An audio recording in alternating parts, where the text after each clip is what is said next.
My name is John Bryant. I'm an interviewer for the Public Library of Cincinnati and Hamilton County, and I'm interviewing Mr. Bennett Cooper on July the 13th, 2006 in the main library in Cincinnati, Ohio. Welcome, Mr. Cooper. Would you tell me a little bit about how you went in the military? Were you an enlistee or were you drafted? How did you get into the military? I was not an enlistee. I was drafted, literally kicking and screaming. How I should say that with some trepidation, but really, I was in Cleveland, Ohio, working in a defense plant, which is one of the ways you, in World War II time, that you stayed out of the military. You worked in a defense plant, and I had been married about a year at that time, and they drafted me, and my wife had just become pregnant, and that made it worse as far as I was concerned, and I wasn't very happy about it, but I went, you know, as everybody else did, and made the most of it. That's how I got in there. Where were you assigned? Well, I was drafted. I went into the service in Columbus, Ohio. I was in Cleveland at the time, but they had Fort Hayes was in Columbus, and I went into Columbus and stayed there for some weeks. Believe it or not, the reason I stayed there for some weeks was because I was so thin and tall that they couldn't fit me in any clothes. So I had to sit there, and I enjoyed it because I ran into a fellow he was from Cleveland or Akron, and he had gone to school up east and played basketball. And he says to me, I can get you to stay here if you want to stay. And I said, by all means, get me to stay here. You know? Well, but his job was in the barracks where there were I get involved in talking about inmates because I've talked about it so much. But he took new enlistees, new draftees, he would take them out in groups to different parts of the country as they passed through their testing and so forth, going on the reception centers. And so he said to me, now, you come up here and stay with me in the barracks. The barracks had 2 rooms up front, then there was a solid room. Okay, well, he had me up in the room where he was, and he was keeping me there, and I was enjoying it, you know, pretty well.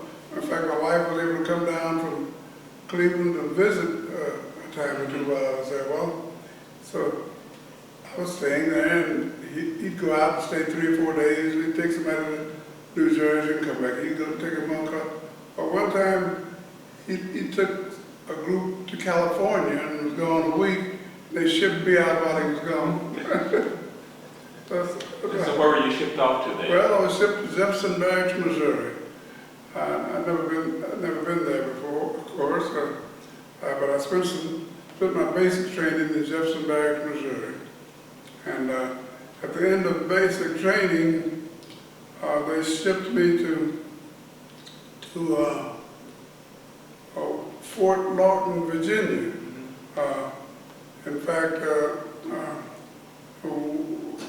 and you know that the Army was segregated at that time, so all of the young black fellows were in one group and the white fellows in another group, and so they sent us one night from Jefferson Barracks to Washington, D.C., and the fellow that took us was white. You know, he's in charge, he's a sergeant in charge, and we pulled into the station in Washington, D.C., and we were hungry, you know, and they didn't want us to go in any place to eat. give him credit. He tried to get, he gave him a fit about it, but we still in need, And let's just stop for a second, because this is Washington, D.C., the capital of the United States. Yeah, that's correct.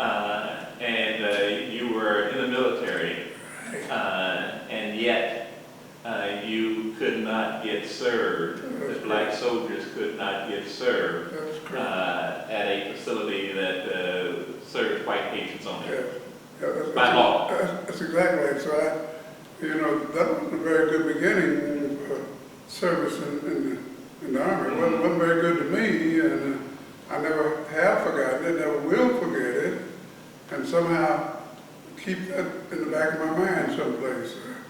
It leaves you with a certain feeling. And then you went on to? Well, we went there and went to school, water purification school. But I had finished 3 years of college at that time. At Xavier University in New Orleans. Okay. Right. So I said, well, maybe we got a leg up on some, moving along here. So they put me in a water purification school, and we used to go out on night trips, and we learned how to purify water. You took a big truck, and it had the necessary equipment and all we do. So they trained us all to be water purification to serve in some far place where the water was bad. So we spent several months, I think maybe 90 days there. And then we graduated from that, and they sent me to Greenville, Florida, down in Tampa. And I got my first taste of Florida, and if I had never gotten it, it would have been better with me. It was all sand and hot and heat, and I wasn't very happy about it, but wasn't much you could do. So then we finished our basic training up there, and so we were supposed to go down here and get assigned to different outfits as they were formed, and be water purification specialists and that sort of thing. So that went on. They finally got around to me, and they said, we're starting a new battalion down in a place called Avon Park Bombing Range, Avon, Florida. It was a bombing range, and now we were assigned to an organization called Engineer Aviation Battalion. That was the name of that's the description of the organization. And I grew about 25, 30 of us went out one day to the bombing range, MacDill Field, and we stood up in line, and the sergeant and the lieutenant said, who can type? My hand went up. My hand went up. But, okay, can you type it? Yes, I sure can. And so they took me and a couple of others who could type and started up the office, the headquarters office. And that was as good as I could expect at that point in time. And so the battalion grew day by day. And so I had been there maybe 90 days, and see, the officers were new. We just out of West Point and all, and also out of the officer candidate school. They called them 90-day wonders at that time. Let me stop you just for a second now. The enlisted men in the unit, all black? All black. How about the officers? Well, all white, except after we got organized, the chaplain, the dentist, and the medical officer were the only three black. Black. Right. Those are the only three black. But essentially the command officers were all white. Oh, absolutely, absolutely. And I was fortunate. I knew the doctor was from Cleveland and the dentist was from Cleveland. The chaplain, I don't remember where he was from, but we went down and formed an organization. Engineer Aviation Battalion. Our job was to, after airfields were bombed and strafed and all that business, and they took them over, It was my outfit's job to go in and repair, and sometimes repair them under gunfire and all that whole business. Well, you know, that didn't sit well with me, so I stayed in office. I was promoted rapidly, more rapidly than most, and I was a private 1 month, and 3 months later I was a master sergeant. And that's the highest enlisted rank in the business. And I was what they call the battalion sergeant major. And that was as good as I wanted, you know. But of course, I applied then for officer candidate school, but I'm going to be an officer, you know. So I applied and I applied for chemical warfare service. Because I was in college, I had majored in chemistry, you see, and for whatever reason, I could see chemical warfare service not out there on the battlefield, but doing some other things, you see. He said doing sort of maybe in a research capacity or something like that. Anything else. Other than being out in the direct line of fire. Yeah. So I took the examination, and it takes a long time for it to go up and go through all. They came back one day, and the adjutant of my organization that I worked director for said, "Sergeant, you got it." And I said, "Thank you very much. What's next?" He said, "Well, you got to go over to the flight Air Force flight surgeon, and take an examination, physical examination." And so I went over, and took the examination, and the adjutant says, "You'll go flying colors, you know." And I went over. About 3 or 4 weeks later, came back denied for hypertension, because of hypertension.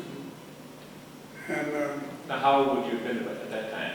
I would have been 21, maybe 22 at the oldest. Between 21 and 22. And hypertension? Yeah, hypertension. And he said, and I said, "What do you mean?" He says, well, in the first place, I'd gone over and sat for an hour waiting for this examination. And in my mind, it could have been hypertension or anything else. By that time, I was angry enough about it, you know. But nonetheless, hypertension. So he said, "Go back and come back in a month or so, and we'll take it again." Well, I went back in a month or so, and took it again, same thing. And so I went to my battalion surgeon, the black fellow, said, "Take my blood pressure, will you?" And he said, "Yes, I'll take it." And so he took it. He said, "I said, nothing wrong with you." I said, "What do you mean?" He said, "They tell me I have hypertension." He wasn't forceful enough to, because his whole neck rested on the line. You know, if he objected, I would suspect, I don't know what they would have done to him if he said it or whatever. Anyway, I said to myself, "Well, now how do we deal with this?" I said this to myself, how do I deal with this? Well, one thing that occurred to me was there's a category called limited service. I guess I don't know whether it's still in service yet or not, but if you limited service, there are just certain things you could do. You didn't have to go overseas at all. You did certain jobs in the States. So I said, "Well then," I said to myself, "I'll take that." You know, I said that to myself, you know, "I'll take that." So I went to apply for limited service because of this hypertension. Well, long and short of it is, 6 months later, I was on a train going up to Greenville, South Carolina, to a port of embarkation someplace, and we got up there, and we got there, and just sit around and did nothing much. It was about the time that VE Day was just about taking over, and they didn't need any more troops. So now they have shifted us. They're going to head us to the Pacific now. So we sat there for some time, and I sat there, and my wife was even able to come down and visit me with the son who had just been born. I was in the service about 3 months when he was born, and so we left there after we had some difficulties there. We had a very active chaplain. He was very forceful chaplain, and one day somebody said, "Did you hear what happened to the chaplain?" And I said, "Well, no, I didn't know. I don't know what happened to him. I wasn't around him. I don't know." They said, "Well, he got up and gave a sermon, and to the effect that anytime you see dark clouds, you know there's trouble coming. If you see light clouds, everything's fine." Well, they couldn't take that in Greenville, South Carolina at that time. I'm not sure whether it was the Army that dealt with it or whether it was the community that couldn't deal with it, but he didn't last long. He didn't last long. He got out of there before we left from down there. Well, and you know, got circulated all through the battalion, of course. Let me stop you for a second. In terms of your relationship, you're in the military, both in Florida and in South Carolina. What kind of relationship did the African American soldiers have with the community at large? Well, the community at large, well, in fact, in Florida, you had your own area. They'd have dances in your area, and they'd have social service work in your area, all black, you know. That they would bring in persons from the community to the camp for. And you could go out to the community on certain times and come back, but you only went around certain areas. You didn't go all over the place. If you knew what was good for you, you know, nobody needed to tell you then not to go there. You knew better than to go, you see. It was sort of known within the African American group that you don't go over there. And within the African American environment there, you know, the population there, they would tell you what goes on, you see. So I never bothered going down, you know. That didn't even make sense over the way that I had some of the fellows. Being the sergeant major, all the stuff would come through headquarters and would come through me, you know, and I had my hands on all of it, you see, and I simply attempted to, through some of the officers were decent people, you know, decent to the sense that they understood the problems that it was creating among the African American enlistees, you see, and but then there were others who weren't decent people, you see. And then they would have, while we were, later on, I guess it was overseas by this time. But anyway, I'll think of that later. And I'll remember to ask you. Yeah. But we were, it was just the South, you know, all through the Army. It wasn't, living conditions and relationships were not good. But the officers were trained pretty well to try to keep things down, you know, and they did, of course. And we went on to, we left there and got on train and went across the country to Seattle, Washington. And from Greenville, South Carolina. Greenville to Seattle, yeah. And that's a long ride. It's a long haul. Long haul. And we went over there, and took some ships out of there, and the whole battalion was something like 900 strong, 900. We flew on a boat to Hawaii. That's the boat was okay, and nice. It had taken somebody's luxury boat and redone it. So made it to a transport. And that's a hell of a mess. So if you're up on board, it isn't bad. But if you're down in the hole, and I was fortunate because I was, top enlisted man, and the top grades got staterooms, you see, up here. And for those who were downstairs, after we got on the boat and got out of ways, where you see they told them that they might expect seasickness. Well, and you go through the line to get your food with a tray, and I did well until I was going through the line, somebody puked in my tray, and I went down below into my stateroom and stayed the whole trip. All the way. I couldn't handle that business. I got sick. I got so sick it didn't even make sense. And the odor that was generated in the hole, and fellas had to go down there and clean that up every day. Man, it was a terrible mess. Let me stop you and go back just for a second, because the way we travel today, how long did it take you, with planes and all that, how long did it take you to go by train from Greenville to Seattle, Washington? I think it took 6 days.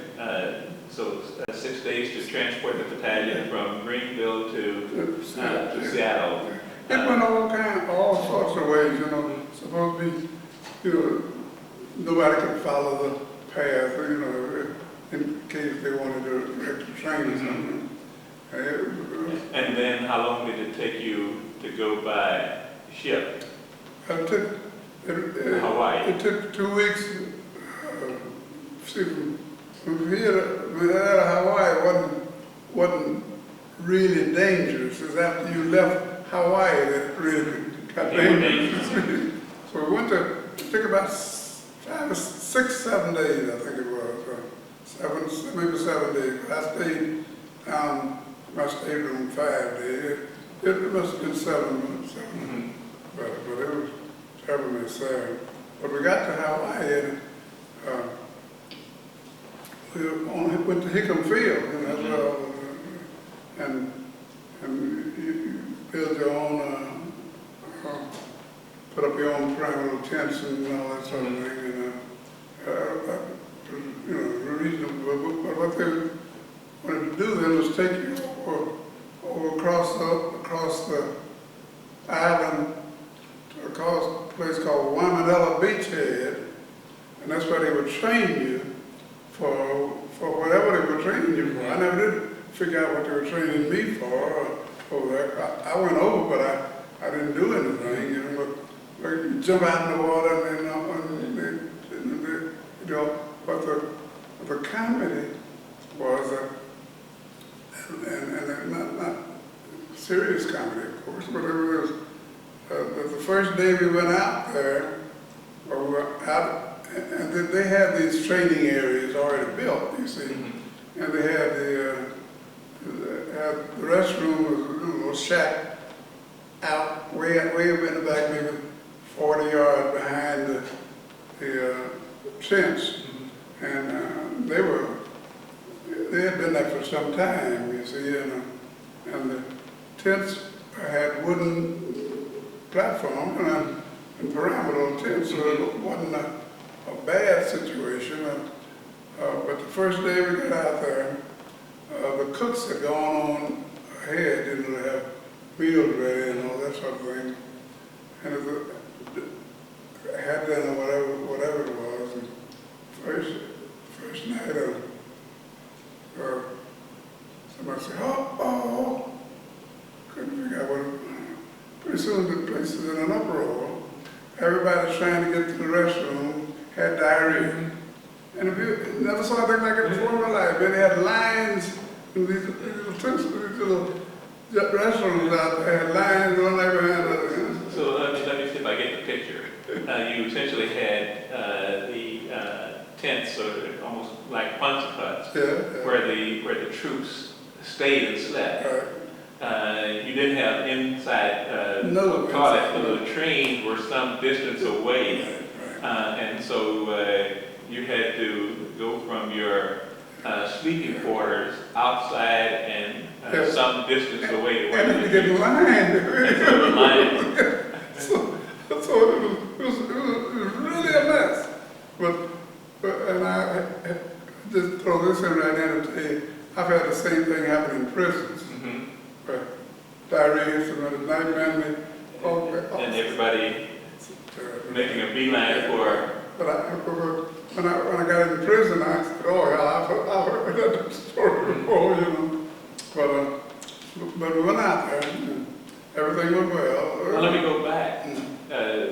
Was it something that was in the food that called your cooks had cooked up something that was? No doubt. They figured it was something that got sour, some sour or something. They never did determine what it was. We determined what it was in prison. We didn't determine what it was there. So we stayed in Hawaii. It wasn't bad, because you were able to go to town in Hawaii, and then they have people of dark skin in Hawaii. So it wasn't bad. In fact, a friend of mine was working over there, and he's living there. He had a home there, and I was able to visit him, and so it wasn't so bad. The best thing about Hawaii for me was drinking pineapple juice. You could get all that you want. And I tried to drink it all, but so we were there maybe 90 days, 60 days, and they told us we're getting together to go on a convoy that's going to meet down in South Pacific around Kwajalein Atoll, and then they're going to invade Saipan and Guam and Mariana's Island. So we get out there, and we're on the water, something like 70 days waiting for this to, as I recall, it was more than 60, I don't know, but it's some, and we stayed out there. Ships dotted the horizon everywhere. All, as far as you can see, all ships and boats and warships, and and then they invaded Saipan and Tinian and Guam, and we were way offshore, waiting until the Marines, they were the ones who took the brunt of what were going to take the place, and so after they moved ahead a bit and stopped the airfield from going, then who was next on there? Us. We went in behind them to repair the airfield. Because this is still the group out of Florida that was the engineers that were to repair airfields. That's what we were. So we went in, and I will forget that night. We went in the dark. You don't be showing any lights, you see, and you still see things buzzing all around, and they had a fellow that was taking you to your spot, and each soldier had a half of a pup tent. You know what that is? Pup tent. Okay. So when they met, they put it together and then put it up, and then they slept on that on the ground, And so a fellow from Cleveland I knew he said, Sergeant, you and me when they got one, that's fine. So we got the pup tent and spread it out in the dark, and you just kind of feeling your way where you put it, stick it in. We got in there and there's a hole in it, man, water, and Oh, I didn't sleep that day. I didn't sleep at all. And then the next day, I told the colonel, I said, we gotta find a place for headquarters. And we gotta find a dry place. We gotta find a place where we take papers and some files and be out of the line of fire and be out of the line of the water, you know. So after that, I set up the headquarters in the small goat barn, full of goat manure, and next to it was another little building, and we set up over there to sleep. And you don't want to be on the ground because scorpions were there, and so we built it up a little bit so that we'd be 6 to 8 inches off the ground, and hope the scorpion wasn't climbing up.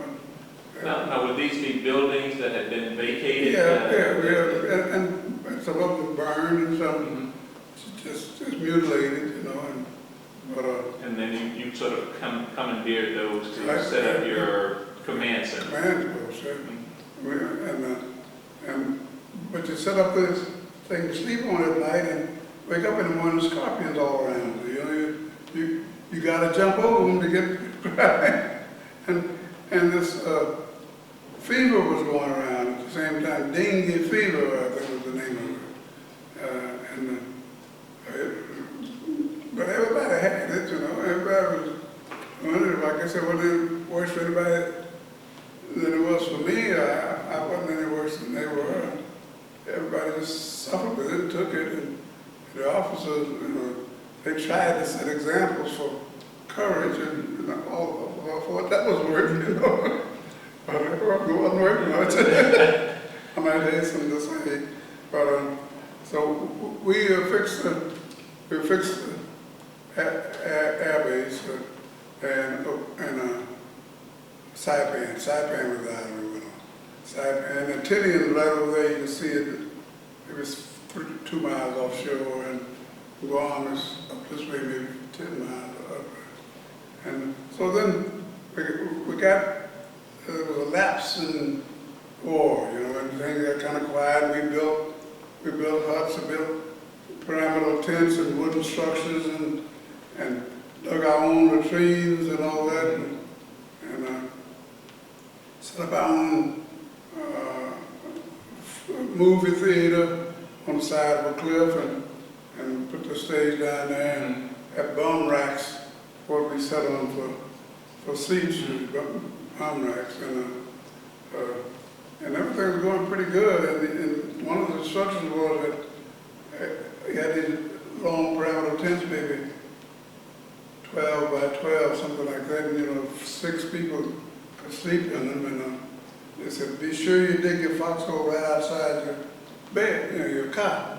We had cots in, folding cots, and everybody did that, dug a foxhole and got sandbags and all this sort of thing, and we had built a mess hall, and food was better, but never good, better. Never good. but I skipped all the KP and all that sort of business. Now, at this point, your unit is not directly involved in fighting. No. It's after the... In fact, we were not a fighting unit. Right. We would defend an air base after we got it, you know. But it was after somebody else had gone through. The Marines had gone through and moved them back some way so that we could do the air base. Did you get any sense of sort of the fierceness of the fighting that took place prior to your moving in? Oh yes, you could see it all over the place, in fact. And then we had some casualties, by the way.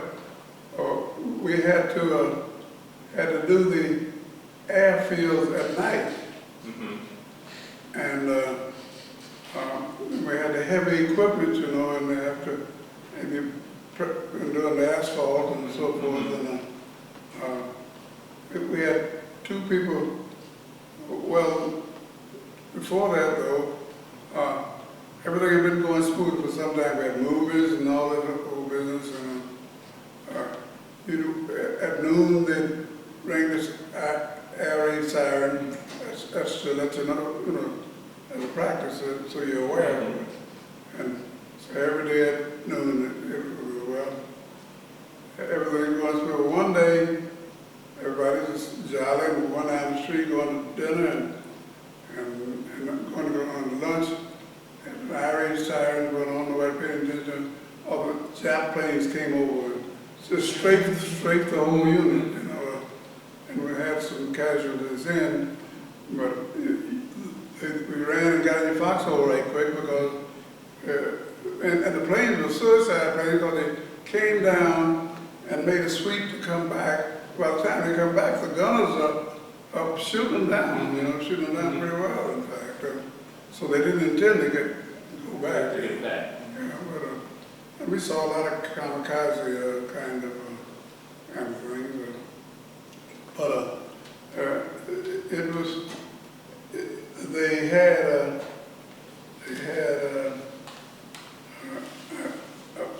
the office, things got pretty well there, and the officers were doing pretty well. They had some nurses, in for they'd have dances, and we didn't get any place close to that, you better not get any place close to it. So it rocked right along from that point.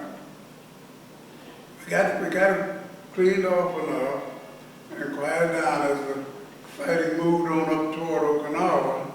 But we were in good shape here. And so I closed the headquarters office every day at noon, went to the beach, we got in the water and swam and, and all that whole business. Well, one day I went out there and we used to go down, dive and get shells and all that sort of business, One day I went out and got a cold, because I thought it was a cold.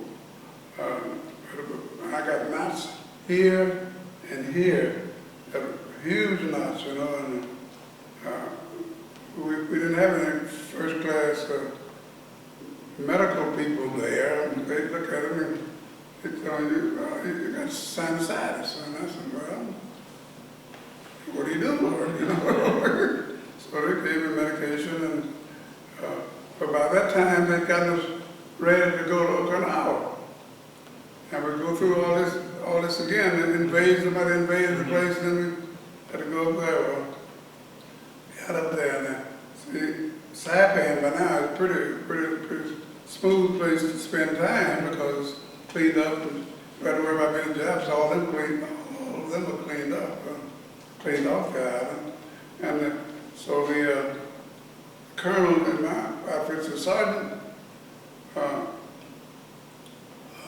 you took the officer's exam down in Florida. I said, yeah. He said, well, I'm going to make you an officer. And I said, what do you mean? He said, well, we're short of second lieutenants. And so I'm going to make some field appointments. I said, no, not me. I said, I'm satisfied. I said, I'm going to stay right here and do just what I'm doing.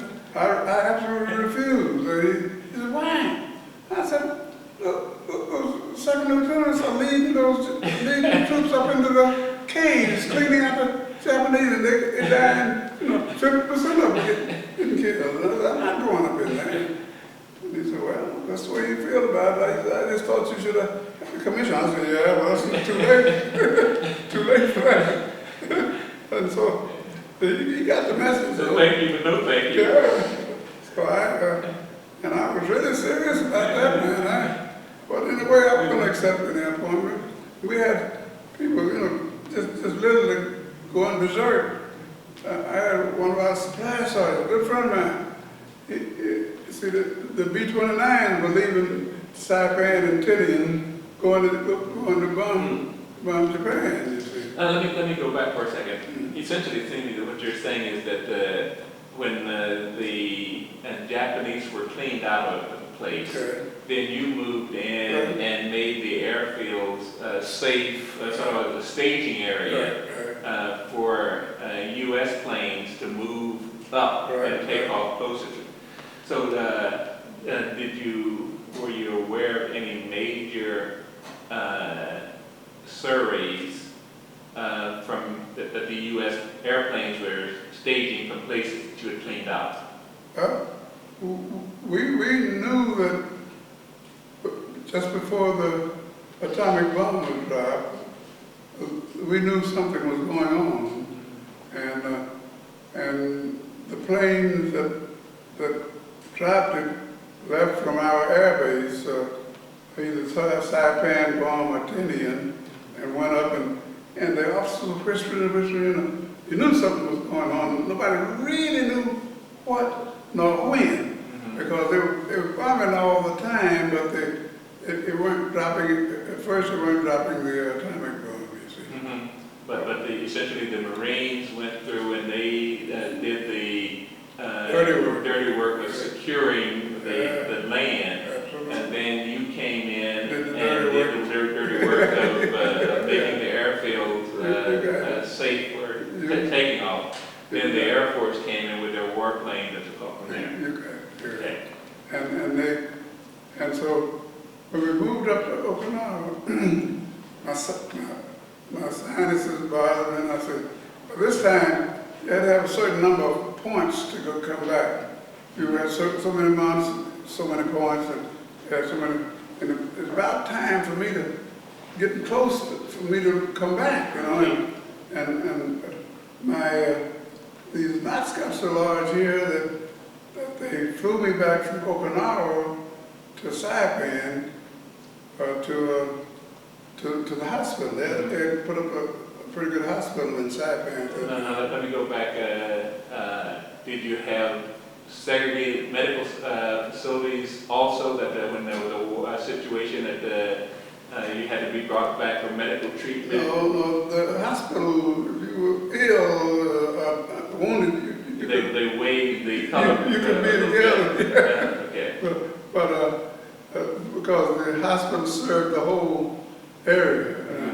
I don't even remember whether they separated by rows or not or anything. That was as far as thing in my mind at that particular time. You were sick. Yeah, I was sick, but I remember when we got back to Saipan, we were still a huge tent.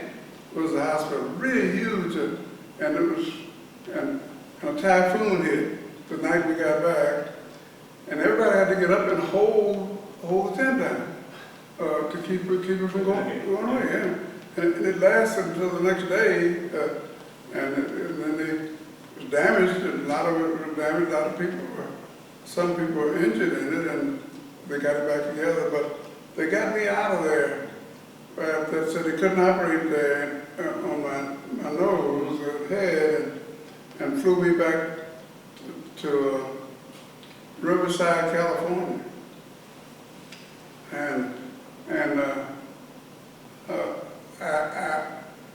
I met the most discrimination in Riverside than I met in Army. I went to, and those of us that came back on the plane with me, I was the only African American in the group, and when we hit, they said, well, let's go down and get a haircut. I said, fine, let's go down. We went down, they wouldn't cut my hair. And man, the fellows that we went with really got miffed about that. And they walked out of the place, started to tear it up, and I said, what the hell, there's no point tearing it up, you know. And so we walked out in Riverside, California. That was, I never have liked Riverside since then. I came back, and they flew me from Riverside to Columbus. And you know where Cambridge is? Cambridge, Ohio? Yeah. Yes. Cambridge used to have a general hospital there. It's still a mental, some mental facility there now, Cambridge, but it was Cambridge General Hospital. They flew me into Columbus, and they picked me and 2 or 3 other soldiers up and took us out And there, drove us over there. And I was more afraid on that drive than I was overseas. They had been sitting there waiting 3 hours to get us, and they'd been in a bar. And were really drunk. Well, at least not all of them, there were 3 of them. There was a woman nurse, I take it she was a nurse, and two fellows. And they had been drinking. Now, I don't know whether she and the other fellow had been drinking, but this one fellow was driving and had been drinking. And at that point, I just said, I am going to pull my rank, and I don't care who doesn't like it. You stop the damn car. So the other drivers advised the fellow, you better let me drive. And so I said, because as soon as if we get to Cambridge, I'm reporting. You know, if we get to Cambridge, I'm reporting. Let me go back just a shade, because just from a time standpoint, there are no interstate highways. No, you know what These little it was about 2-lane 40 or something going on there? 2-lane highway. Yeah, 40, I think. Yeah. That's supposed to go 35 miles at maximum speed. He's just flying and man, I'm scared to death. I've only been through 2 years overseas, and I was ready to go to war right there. Anyway, I got there. And it gives you a lot of time to think. You know, a lot of time to think. Here I am here in the hospital, and I'm on the verge of getting out of here. I'm on the verge. You can get a medical discharge if they operate and say, so they operated on my nose with sinusitis with a chisel and hammer, you know. It's an old way of doing anthologies, you know, and you go through your nose and up through your mouth and all the little business. Well, anyway, I got this operation, and see, but when I got up, I'm able to go. We would get out and hitchhike up to Cleveland and come back. And during the war, most anybody would pick you up during the war, you know, and go to Cleveland. Well, anyway. My wife had gone to New Orleans to be with her parents, and you know, I had this one son now that I had, was about over 2 years old then, and so I said, how do we do this? And, well, you'd be surprised how much information you got from everybody who was in the hospital, who had been there a while, knew the procedures, knew what to do. They said, all you do when you go up for your discharge, they call you up for interview. They have 5 or 6 medical officers and so forth behind them. Say when they call you up, you say they're going to say, well, we're going to discharge you. And when they tell you that, tell them, no, sir, I'm going to re-enlist. I said, what do you mean? I'm going to re-enlist. They said, you just go up there and tell them that I'm going to re-enlist. Well, I figured I could change that. But I don't want to. So I went up and said, well, Sergeant, we're going to give you a discharge, an honorable discharge, and send you to Fort Benjamin Harrison, Indiana, for discharge. I said, sir, I'm sorry, but I'm going to re-enlist. He said, what? I said, I'm going to re-enlist. I like the Army. He said, well, you can't re-enlist with chronic disease. I said, well, but I am. I'm going here for my leave here. I'm going to the enlistment recruiting office and re-enlist. And I ticked him off a bit, of course, and he said, you go back to your ward. Thank you, sir. And I went on back to my ward and laid there for a month, took a trip to New Orleans and came back, and then they called me back up and said, we're going to give you a medical discharge. Thank you, sir. And I got a medical discharge, 50% disability when I got out of there. And that's just part of it. From that point, in about 2 years, they called me back and said, examined, they reduced it to 30%. Well, I didn't deserve 50%, so I didn't argue at that point. You know, they called me back again about 2 more years and said, we're going to cut to 0. So I joined the DAV and the Farm Boards and all that, and got an attorney and appealed the case and won it. And they had to pay me all that back pay, and then I'm still 30% disabled. This is disabled. Still 30% disabled. By this I saw that also as getting even with all the things that happened in Florida. And, catching up. Yeah, catching up. Earned back pay. And doing it legitimately, you know.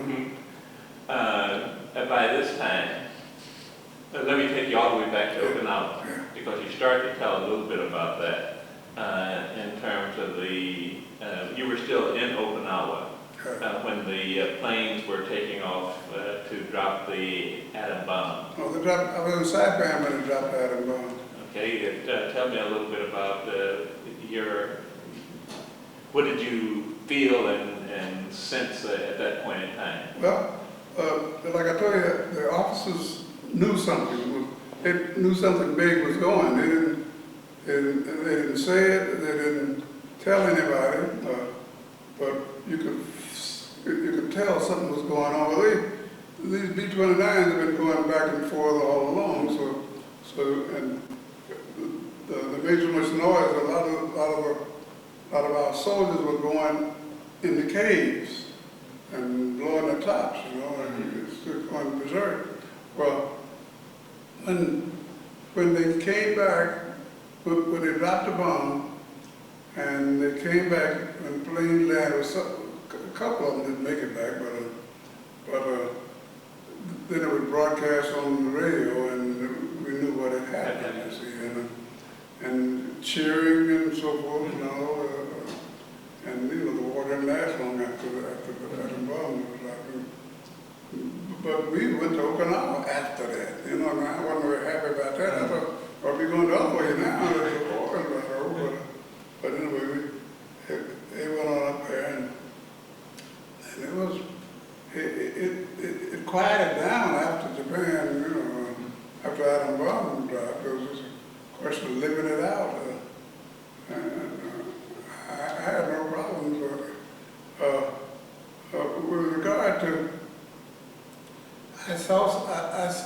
I used to see some of the fellows that were in my outfit. I was one that lived in Columbus. Several lived in Chicago that I knew, but it wasn't good. Wasn't good. Let me move you forward then. How did you get into prison and rehabilitation? Well, I told you I was working in the defense plant before I went. Mm-hmm. But now, when I said defense plant, it was a foundry. You know what those are? Mm-hmm. They pour molten metal and all that sort of business. And that changed my whole mind about working and what I was gonna do when I got out of the service. So I went back to school and used every single day of the GI Bill that was offered. Okay. And I had completed 3 years. And I went to Western Reserve University in Cleveland, and finished the bachelor's there, got the master's there, and started on a PhD there, and completed all the work on the PhD, except the dissertation in 2 languages that they required. And by that time, I had been working in the post office at night and going to school in the daytime. And I was worn out, really worn out, man. And a friend of mine, a white fellow that I'd gone to school with at Reserve, was the head of social services at the reformatory in Mansfield. And he came and called me and said, "Bennett, why don't you come down here?" My degree was in psychology. And he said, "Come down, they need a new psychologist down here. The man in charge is leaving." And I said, "Well, when he leaves, let me know." Well, he didn't leave for some time. You see, so I was working in the post office, but in the post office, what I failed to bring into it was that when I came back in the taking the postal exam was a way of getting a job, and 25,000 people took it when I took it. When we got out, my brother and I, I have a twin brother, and he and I took the exam, and he was always a year behind me in the service, because he went in a year after I did and came out a year after I did. And so we were in school together, and both went the same distance, and in the post office, jobs would open up that we would bid for. And I got my master's in industrial psychology, because that seemed to be applicable in moving the mails where I was. And so we took it, and so we started going up the ladder in there quickly, the postal service quickly. We started the first formalized training program in the postal service in the country. And that was in the Newsweek and all of that. And that was back in maybe 51, 52, something like that. Anyway, they got to a point where they put up the job of a director of personnel in Cleveland Post Office. Well, the only two people they could find that were technically qualified was you and your brother. The two of them. And so they were saying, well, we don't want to hurt either one of them. Well, don't worry about that. They said, so they're trying to give it to a white fellow. So I said, well, I'm quitting today, and I'm going to work at the reformatory in Mansfield. And I did. And I quit, and he became the director of personnel, and I used to have him down for therapy groups down at the reformatory, and I hired him to work. But anyway, he became regional postmaster general of the United States, first African American regional postmaster general, and was the postmaster in Chicago, and was regional postmaster general in northeastern part of Philadelphia's headquarters, and then retired as regional postmaster general in Memphis, the southeastern quarter that was in such bad shape.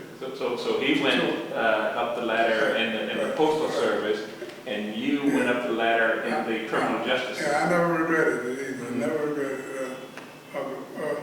But I went in the post office as chief psychologist, you see, and had about six psychologists who did all the personality workups and the selection of and the classification of inmates and all that whole business. But when I went into the reformatory, I looked at the staff, and I said, man, I'm smarter than all these people here, And I wasn't fooling myself either, I said, I'm smarter than these people, and set my goals to become not just the head of the reformatory, but the head of the state. And so I worked along. I got to a point where there are some things about the superintendents that I don't want to discuss, but because there are mental things about them, ailments, and I don't want to discuss that. But superintendent came to me one day and he said, well, this is before I went to him right after I got there, and I said, I don't intend to stay here because something more encompassing than this. And I said, well, there is a question. When I walked in, I wasn't aware that they had a big visiting room, you know, where inmates and the parents and families would gather, and they would sit, the African-American inmates on this side and the white inmates on this side. And I said to the superintendent, I said, well, why do you do that? He said, well, that's the way we've been doing it. And I said, about what year was this? oh, this was in let's see, 50. I went there in 57, so it was 58. It wasn't any later than 58. And so he said, I said to him, and this fellow, when they had the social services, the white fellow who was a friend of mine, was really responsible for me coming there, talked me into it. I asked him about it, you know, and he said, well, the superintendent, he won't do it. He said, I've spoken to him about it. I said, well, I'm going to speak to him about it. And he said, well, what are you going to do? I said, well, I'm going to tell him that I can't work here. And he said, well, you don't, I said, man, the only way we get something done is somebody force the issue. So I went in and I said,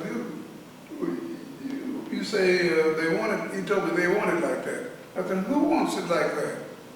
And he said, well, the staff and the inmates. I said, well, who runs the institution?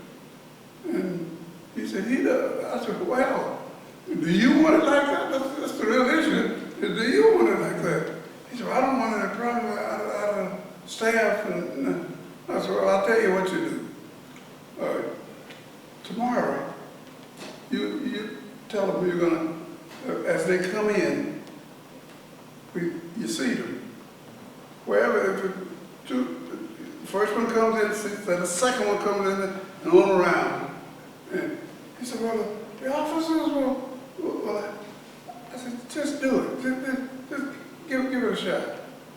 Well, he saw I was serious. I was really serious about it. I wasn't no two ways about that. He did it. A couple officers said something, but not much. And it's been that way forever. Well, you look around and the cell blocks are the same way. Cell block of 50 cells in a row, and one range, white would be maybe 20, and blacks would be the rest of the way. And then another range, blacks may be up here. They call that being fair, see?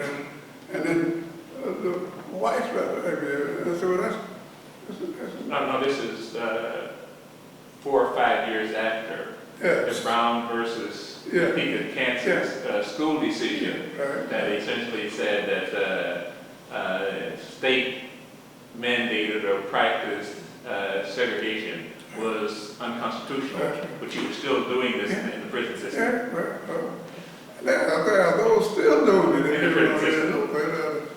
And I'll tell you about that sometime. but anyway, he changed it slowly but surely and grudgingly, grudgingly. But he left, and well, before that I had been promoted from chief psychologist to associate superintendent in charge of treatment services.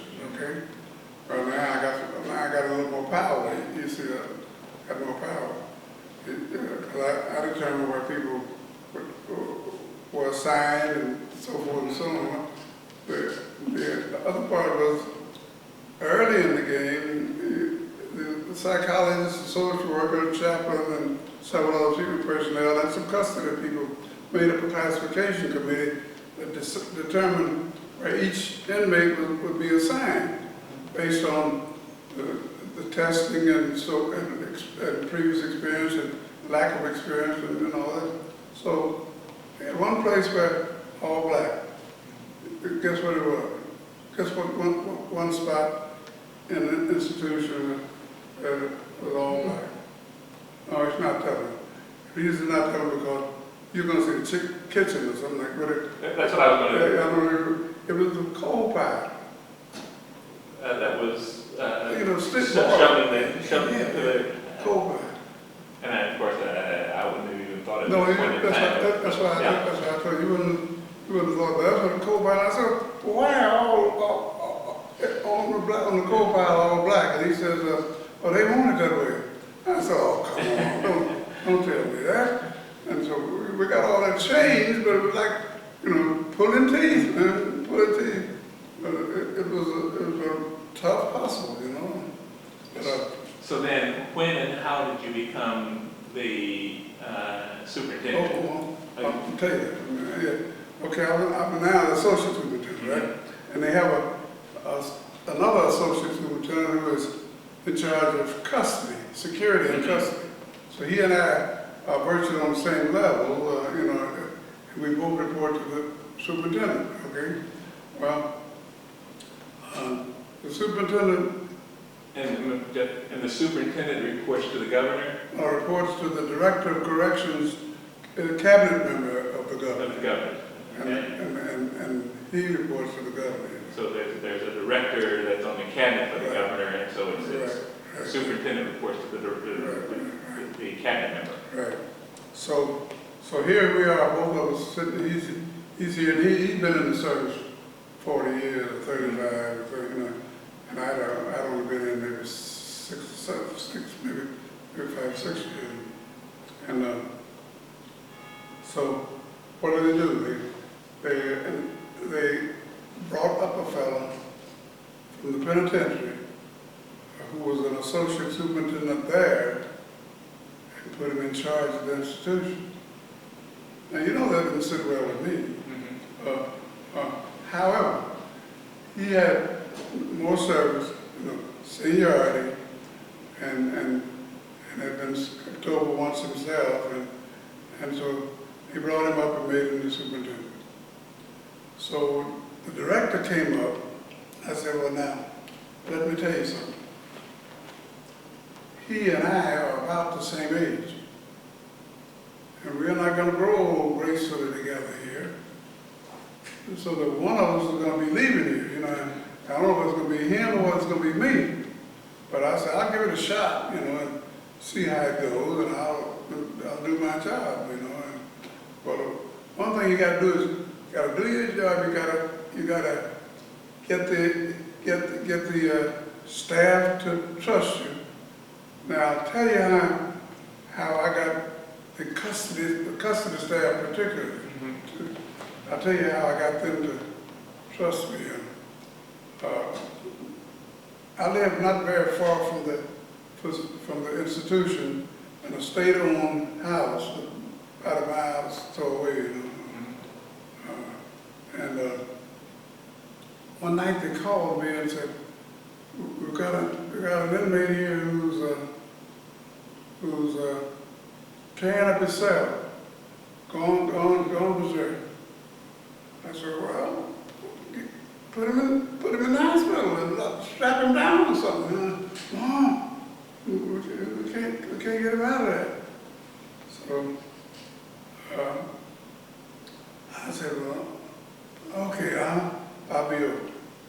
Well, when I got over there, they got him out and they had him sitting on a chair on a bench in the visiting room right outside the nerve center of the facility, and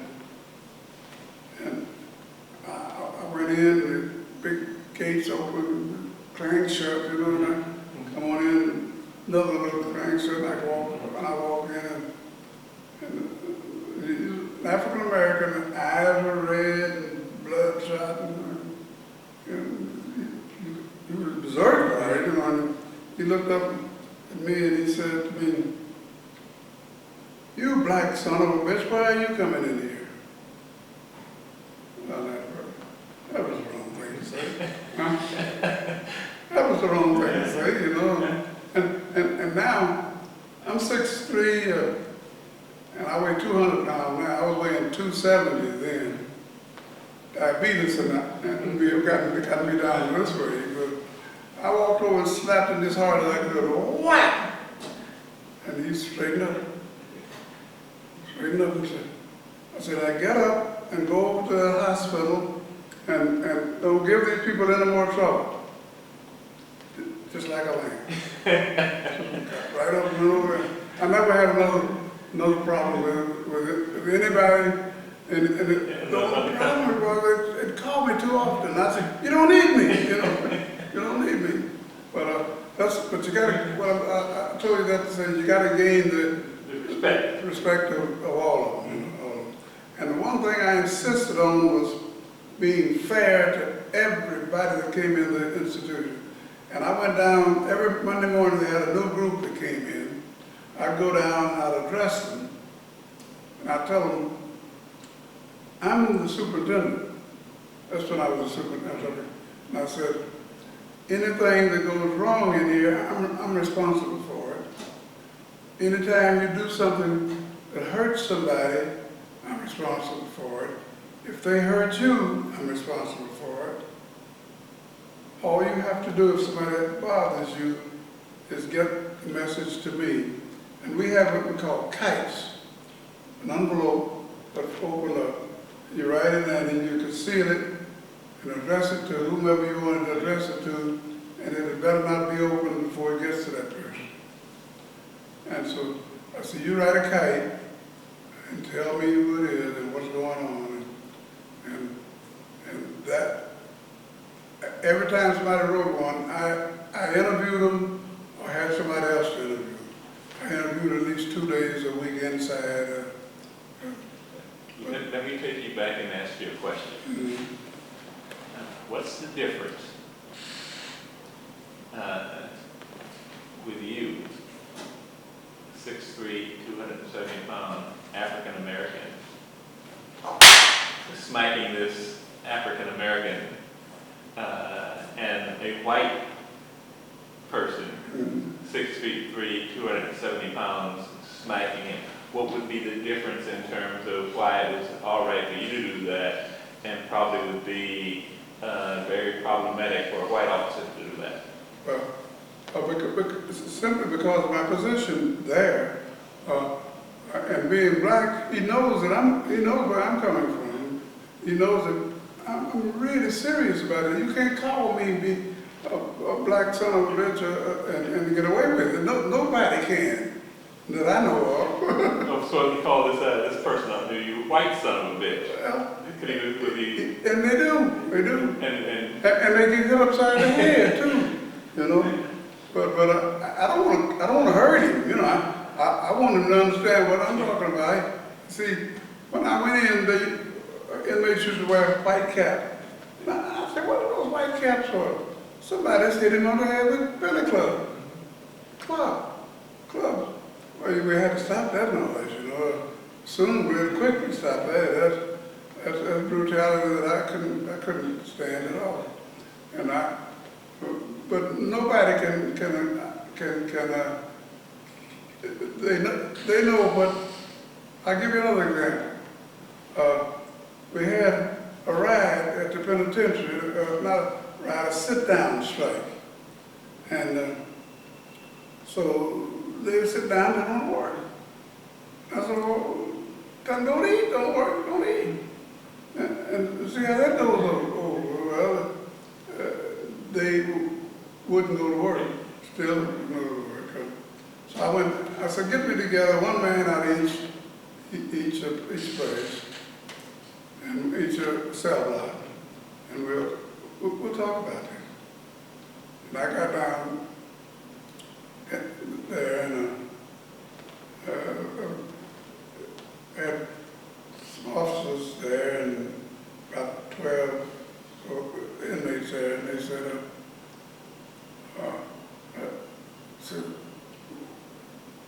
Warden? No, I say I was director at this point by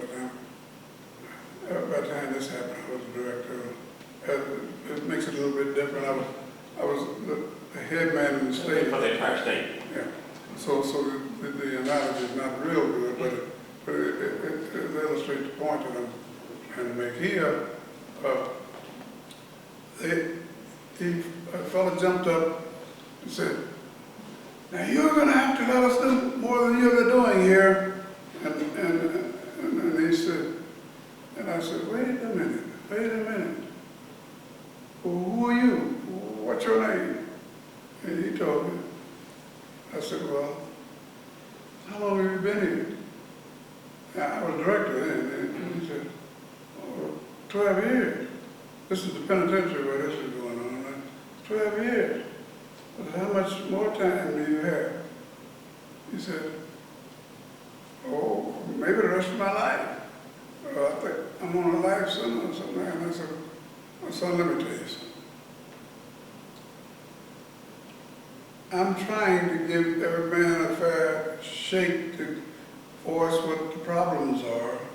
And when you get up and start screaming and shouting, I can't hear you. I can't hear you. And he said, well, I was just mad. And I said, well, I'm mad too, but I'm not shouting and screaming. I'm really mad, you know. And I checked out who it was. A fellow who had killed somebody up in Cleveland, and you know, was there for murder or something. Anyway, the serious issue that I had was training of employees, and I brought in, I don't know whether you ever heard of the organization, I don't know if it still exists, Civil Service League out of Washington, D.C. Well, Civil Service League, and they train staff on discrimination and that whole bit. And this is back in it's been 1970. And as part of in-service training, every officer had to go through it at every institution. And it improved considerably. And the conditions improved considerably, but they also improved considerably because they really knew that I was going to do something about it if it came to me. And you may have to get it to me. Let me thank you very, very much for sharing with us, and it's been an absolute delight. And of course, because of your unique experience here in the state, because we spent quite a bit of time here in this latter portion talking about the prison system, but this may very well be something that the library can use also, and because you do have a unique history here in the state of Ohio, in fact not in the state of Ohio, but in the country as far as the prison system is concerned. So again, thank you ever so much. You're quite welcome.